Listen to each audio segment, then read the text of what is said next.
교회는 어떤 곳입니까? 교회는 하나님의 꿈이고, 하나님 나라의 현시라고 말할 수 있죠.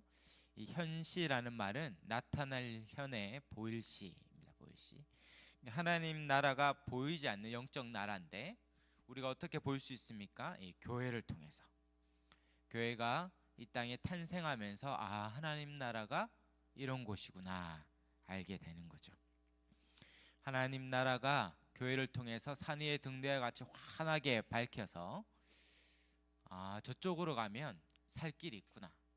배들이 등대를 보고 생명을 향하여 생명길을 향해 가듯이 우리의 영원한 생명이 이 교회를 통하여 세상에 드러난 것입니다. 원래 하나님 나라는 뭐였죠? 우리 102페이지에 박스 안에 정리된 것처럼 우리가 1과부터 오래됐죠. 우리 1과부터 배운 지가 하나님 나라는 창조와 함께 시작되었죠. 창조는 하나님 나라의 시작이고 그 나라의 주인은 하나님이시고 이 땅을 창조하고 에덴 동산을 지음으로 하나님 나라를 시작하시고 그 나라의 백성으로 아담과 하와를 그곳에 두셨습니다. 하나님이 그 나라의 왕이시니까 직접 아담과 하와에게 말씀하시고 통치하시고 그 나라에 정말 보시기에 좋았더라.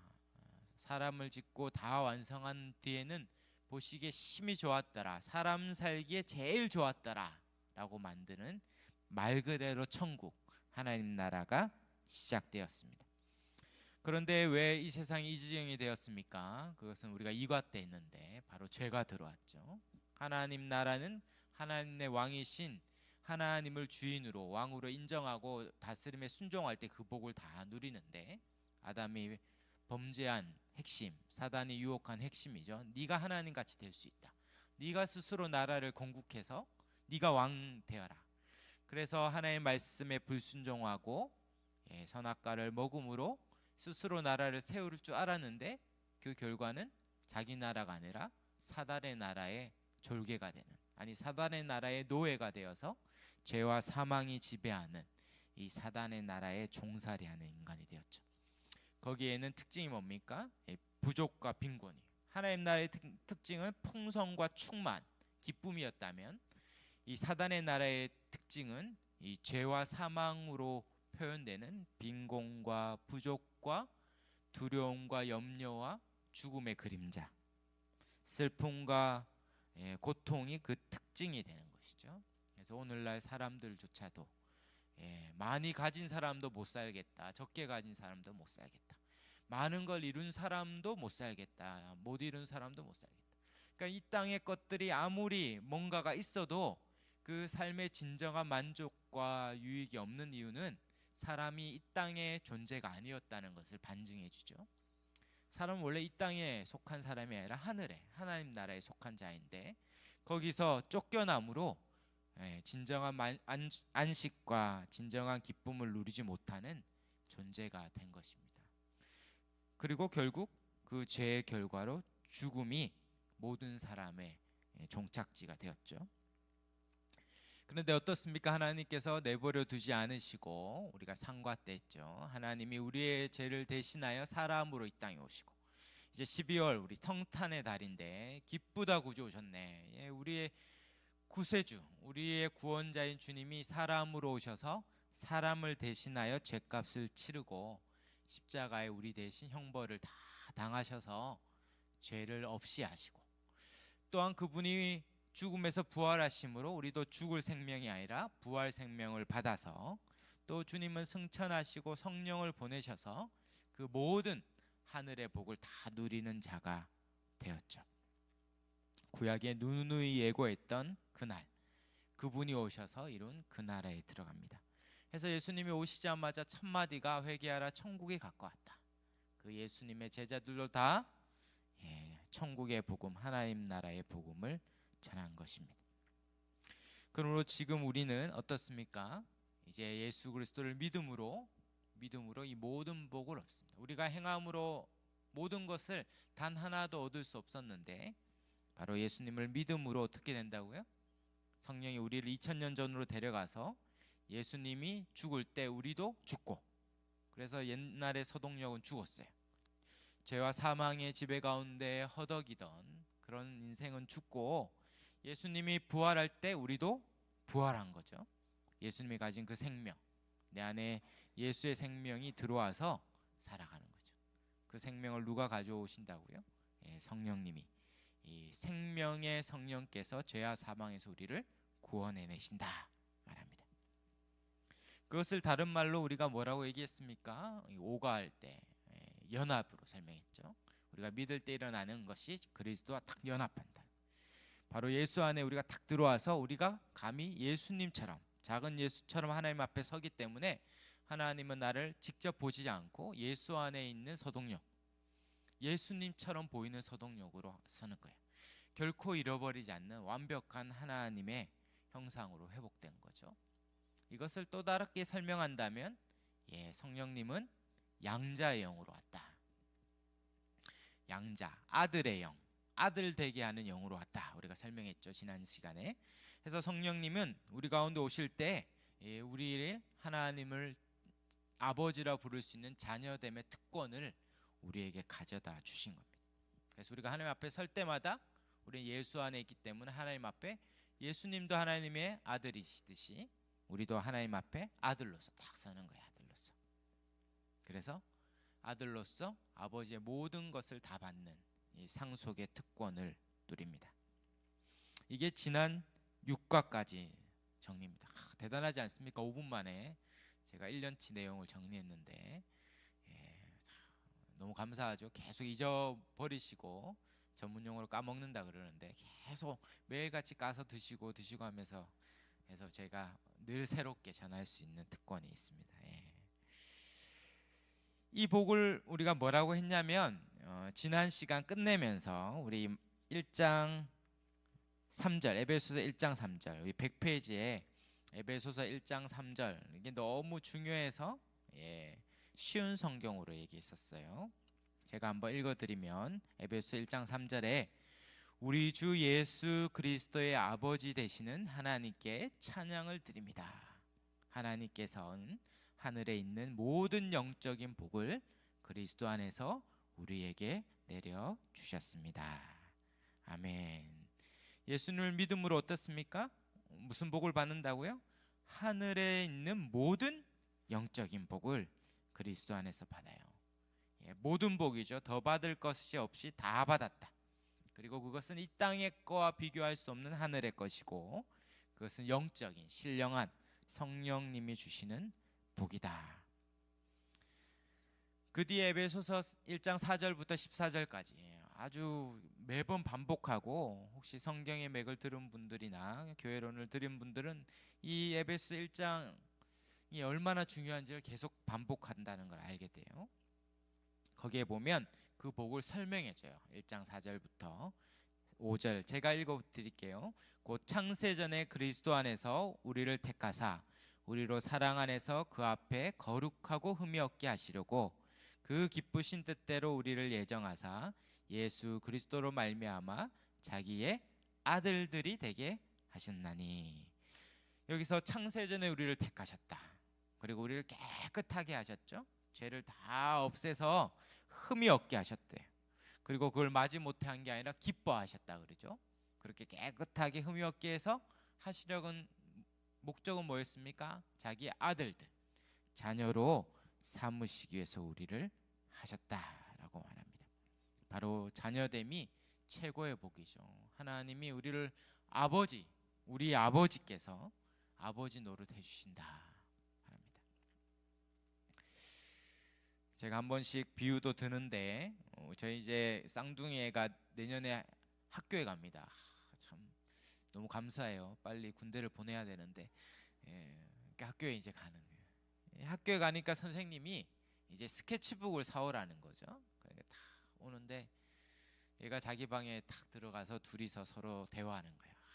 참 요즘 경제도 어렵고 코로나 때문에 참 쉽지 않은데 참 이 스케치북 그것도 우리가 쌍둥이라 한 번에 2권씩이나 사야 되는데 우리 아버지 얼마나 힘드실까. 그 2권 사 주실 수 있을까? 우리 그냥 공책 가져가자. 뭐 이렇게 둘이 대화하는 걸 들으면서 너무 이쁘지 않습니까? 이제 네가 철이 들어가지고 아버지를 이렇게 생각해 주는구나라고 생각하는 게 아니라 뭐라고 얘기하겠습니까? 예, 뭘 해야겠죠. 네가 지금 아버지를 아버지라 여기지 않고 아버지가 고작 스케치북도 못 사주실 분으로 아니야. 염려하고 걱정하면서 그건 네가 할 일이 아닌 거죠. 그거는 네가 할 일이고 네는 그냥 밥 잘 먹고 잘 자고 놀고 해야 될 공부하고 그렇게 하면 돼요. 그건 아버지가 책임져 주는 거예요. 아버지. 우리가 염려할 때 뭐 하고 있는 겁니까? 우리가 인생에 염려하는 그 순간, 걱정하는 그 순간 우리는 우리의 아버지는 부족하다 지금 얘기하는 거예요. 우리의 아버지는 능력이 없으시다. 이 문제에 관한 하나님은 이 문제가 너무 크고 어렵기 때문에 어쩔 수 없으시다. 정말 하나님을 만홀히 여기는 거죠. 이스라엘 백성들이 출애굽 광야 생활할 때 막 불평했잖아요. 뭐 불평할 수 있죠. 힘드니까. 또 먹을 게 없고 당장 물이 없으니까 불평할 수 있잖아요. 그 대적이 오니까 무서우니까 불평할 수 있는데 하나님은 그 불평을 가장 큰 죄로 여기셨다는 거죠. 그 불평의 그 중심에는 상황과 환경의 문제가 아니라 믿음과 신뢰의 문제로 보신 거예요. 너를 구원한 이가 누군지, 너를 애굽에서 구원한 이가 누군지, 홍해를 마른 땅같이 건너게 하신 이가 누군지, 하루도 굶지 않고 하루도 어떠한 해도 없이. 근데 그들은 그 하나님을 만홀히 여긴 것이죠. 아무것도 염려하지 말고. 이 빌립보서 4장의 이 말씀이 무거워 보입니까? 이게 너무 힘들고 어렵다 생각합니까? 마태복음 5장에 너희가 무엇을 먹을까 마실까 입을까 염려하지 말라 했던 그 요구가 너무 무겁습니까? 그건 이방인이 구하는 거라고 할 때 그러면 우리는 염려할 때 이방인이 되는, 그러니까 하나님을 안 믿는 불신자가 되는 건데 이게 너무 과하다고 생각합니까? 하나님이 우리의 아버지시다는 것을 다시 기억하는 거죠. 우리의 천부 되신 하나님께서 들풀도 먹이고 하늘의 새도 먹인다면 너는 당연히 먹이지 않겠느냐? 그 뒤에 갈로 있어요. 이 미련 밥통들 아예 막 있어요. 그 믿음의 눈으로 보면 있어요. 아버지 되심을 믿어야 하는 것이죠. 믿어야 돼요. 정말 아버지 되신 그 하나님을 믿을 때 어떠한 일이 있습니까? 하나님 나라의 복을 누리는 거예요. 우리가 제가 쭉 내용을 뛰어넘어서 설명하고 있는데 교재는 한번 잘 기록된 걸 참고해 주시고 107페이지에 가면 이미 이 하나님 나라에 들어간 우리가 누리는 복의 핵심이 바로 로마서 14장 17절에 나와 있습니다. 하나님 나라는 뭡니까? 오직 성령 안에 있는 의와 평강과 희락이다. 우리 안에 결코 잃어버리지 않는 이 세 특징, 의와 희락과 평강. 의는 뭡니까? 다시는 잃어버리지 않는 의로움이죠. 어떠한 죄와 허물이 있어도 우리를 불의하다 여기지 않고 의로운 자로 여겨주신, 다른 말로 하나님의 아들 되는 권세는 취소당하지 않아요. 하나님 앞에 날마다 의로운 자로 서고 자녀로 서는 거죠. 어떠한 염려와 걱정과 근심이 닥쳐와도 잃어버리지 않는 게 뭡니까? 평강이란 평강. 그리고 어떠한 슬픈 일이 닥쳐와도 잃어버리지 않는 근원적인 이 기쁨이죠. 기쁨. 오늘 혹시 역대하 큐티를 하신 분은 그 30장에 나오는 이 놀라운 약속, 이 희락, 기쁨, 큰 기쁨을 우리에게 잃어버린, 하나님을 떠나 죄와 가운데 이 모든 복을 상실했다면 이제 우리는 그리스도 안에서 이 모든 복을 가지게 되었습니다. 그런데 이제 이 복이 여기서 끝난 게 아니에요. 우리가 다시 에베소 1장 3절을 생각해 본다면 거기에 보면 아버지, 하늘에 속한 모든 신령한 복 이렇게 돼 있는데 그 앞에 뭐가 있냐면 우리 아버지, 우리라는 복수가 있습니다. 복수. 무슨 말입니까? 우리가 예수를 믿고 죄와 사망에서 의와 생명으로 사단의 지배 아래 있다가 믿음으로 다리를 건너서 예수 안에 들어오는 순간, 딱 들어오는 순간 의와 희락과 평강이 가득한 하나님 나라에 딱 들어오면 너무 기쁜데 딱 옆으로 돌아보니까 누가 또 있습니까? 구원받은 또 다른 사람이 있는 거죠. 우리가 있는 거예요. 나만 있는 게 아니라 우리가 있는 거죠. 주기도문도 뭐라고 얘기하면 하늘에 계신 뭐죠? 우리 아버지, 우리 아버지.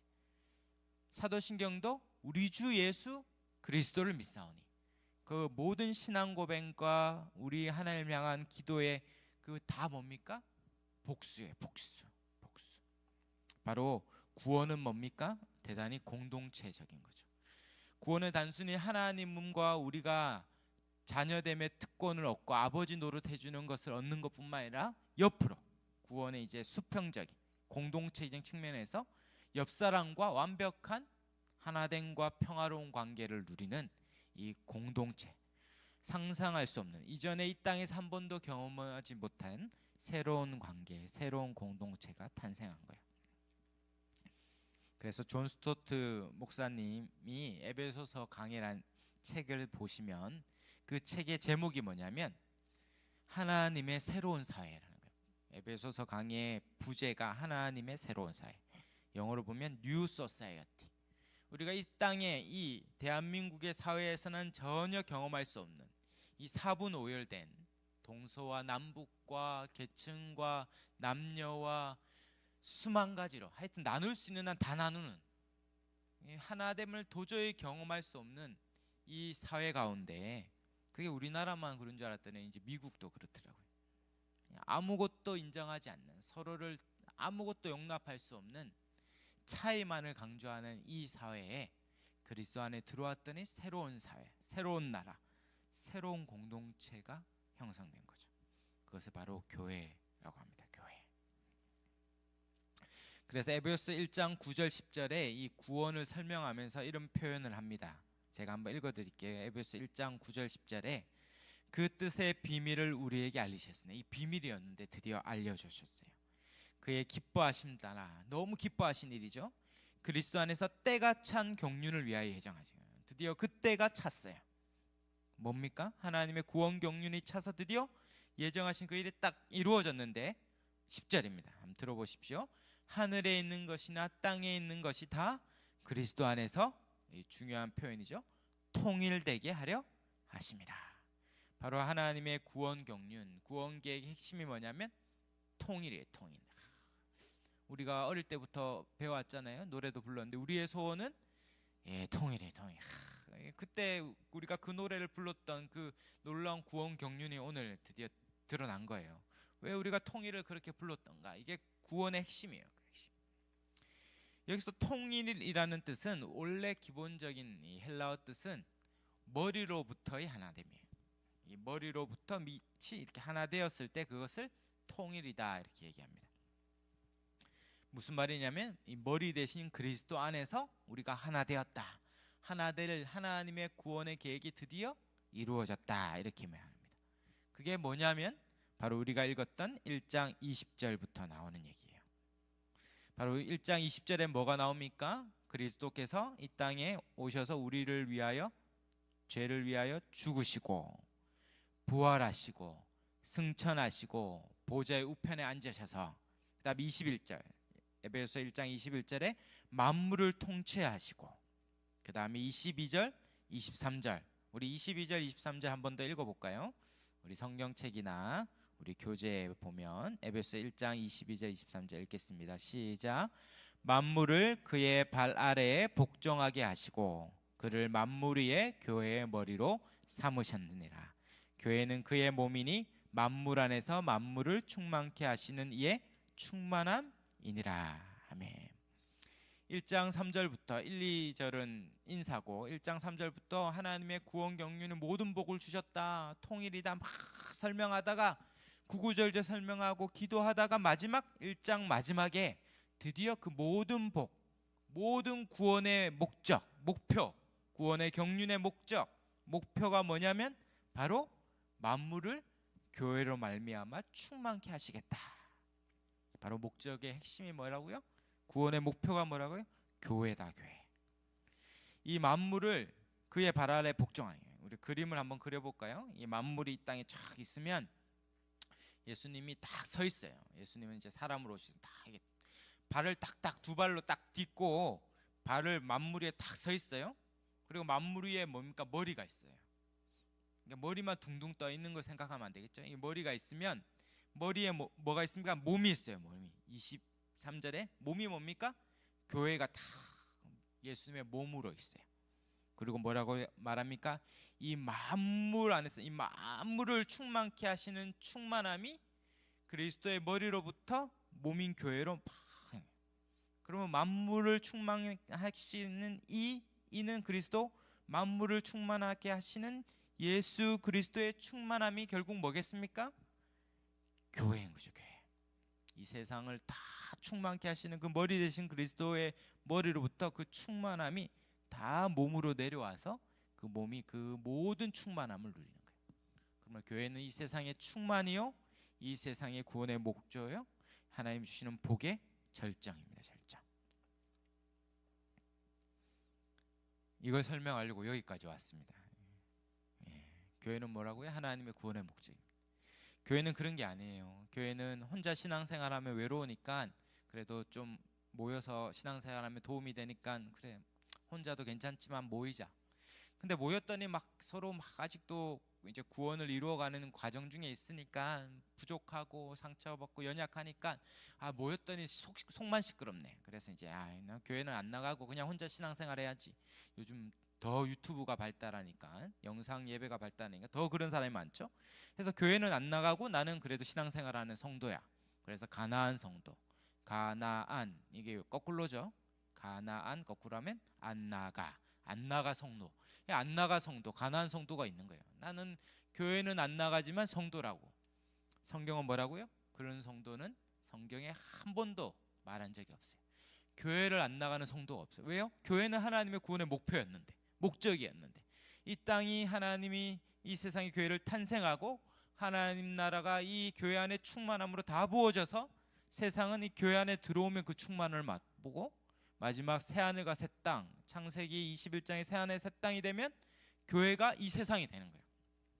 하늘에서 새 예루살렘이 21장 요한계시 21장에 내려오거든요. 내려오는데 그게 이 온 세상을 덮을 만한, 그리고 뭡니까? 새 예루살렘이 바로 하나님의 신부인 교회예요. 교회. 마지막 때는 이 세상에 다 신자들로 가득 찬, 신자들로만 가득 찬 교회의 완성, 완벽한 교회로 영원토록 사는 거죠.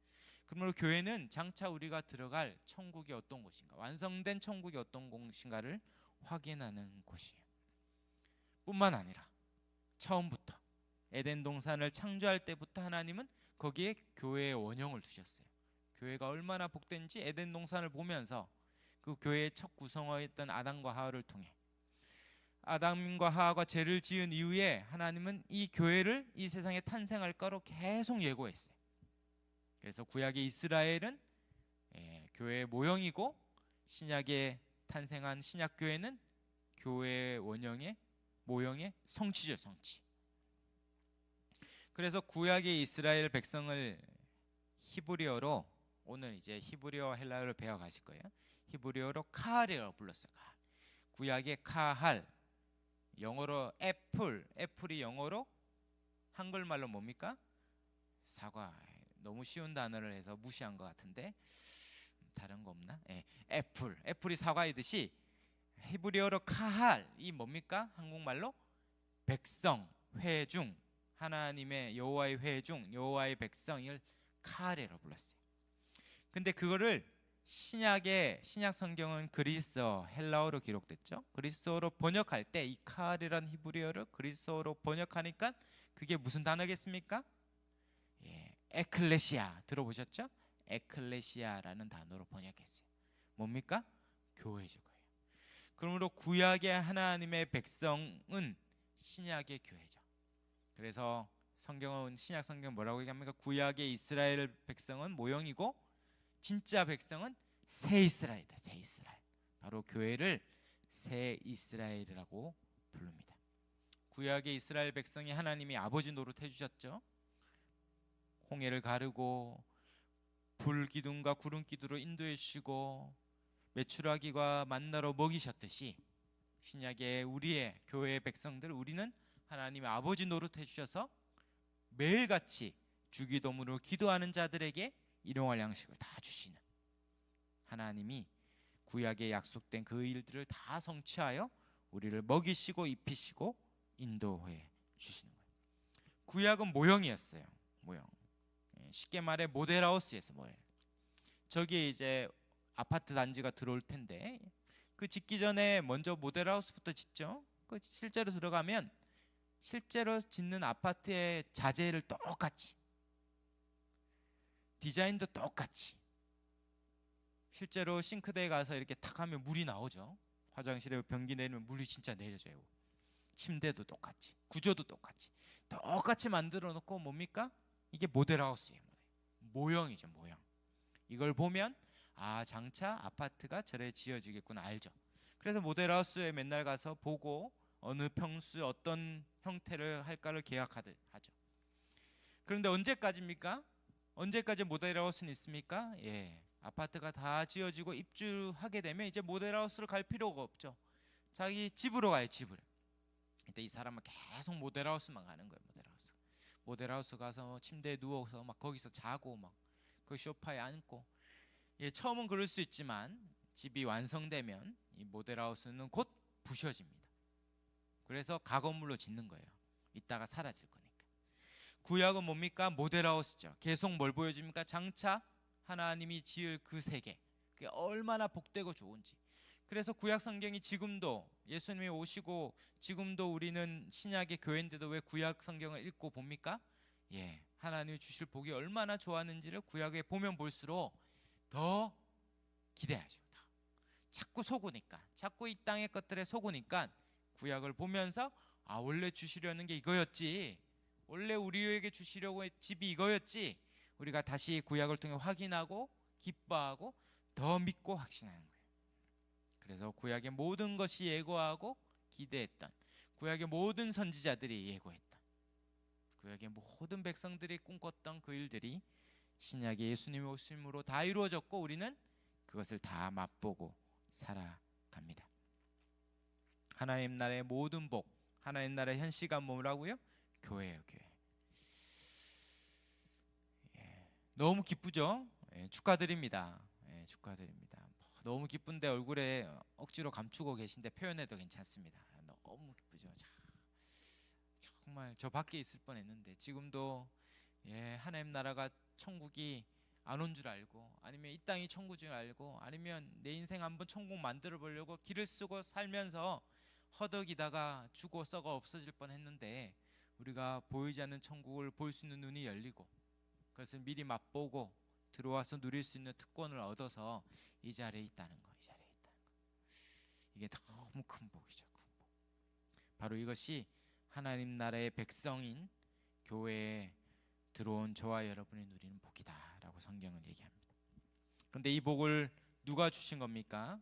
이 복을 바로 예수님이 주신 거죠.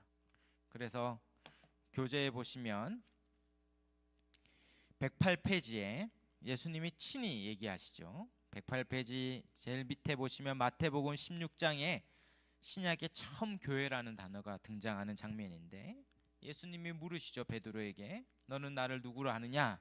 16절에 주는 그리스도의 살아계신 하나님의 아들이다 고백하니까 너무 기뻐하시면서 드디어 비밀을 처음 얘기하는 거죠. 이건 네가 알 수 있는 게 아니라 하늘에 계신 내 아버지가 알게 한 거야. 그러면서 18절에 드디어 비밀을 얘기하십니다.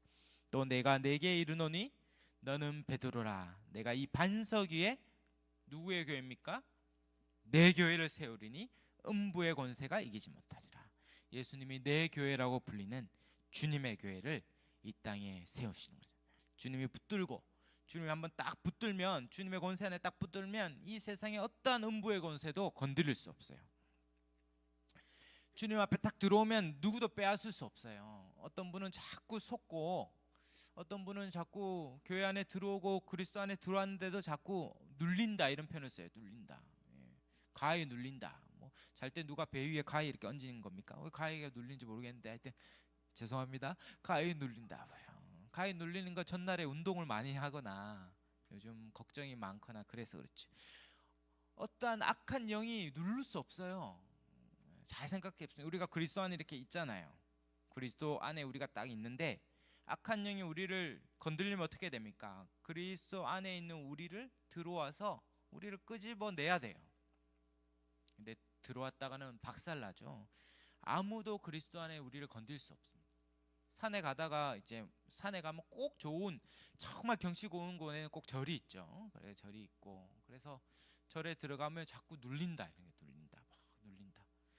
예, 뭐막 이게 사대 천왕 있고 막 그러니까 막 괴팍하게 쓰고 뭐 붙여 있고 하니까 좀 낯설고 그러니까 그럴 수 있잖아요. 근데 눌린다. 근데 생각해 보면 우리가 눌리면 안 되는 거죠. 우리가 진짜고 쟤들이 가짜인데 우리가 진짜고 쟤들이 가짜인데 우리가 눌리면 안 되고 지들이 눌려야지. 지들이 눌려야지. 지들.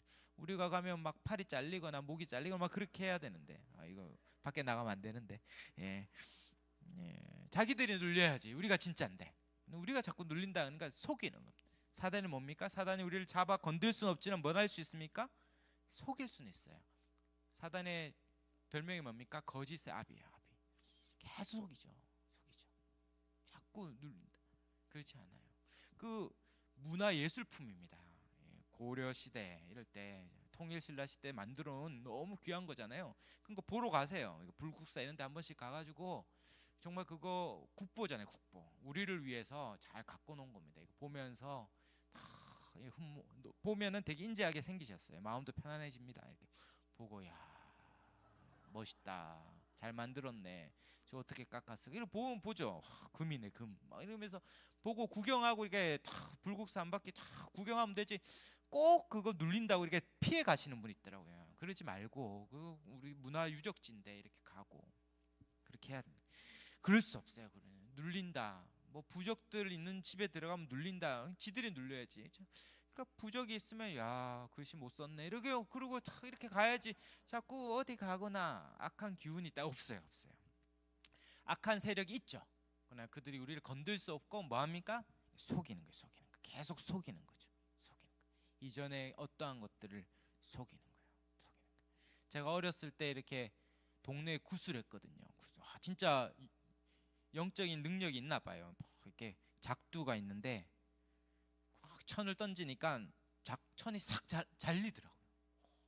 그리고 그 무당이 그 작두에서 막 춤을 췄어요. 진짜로.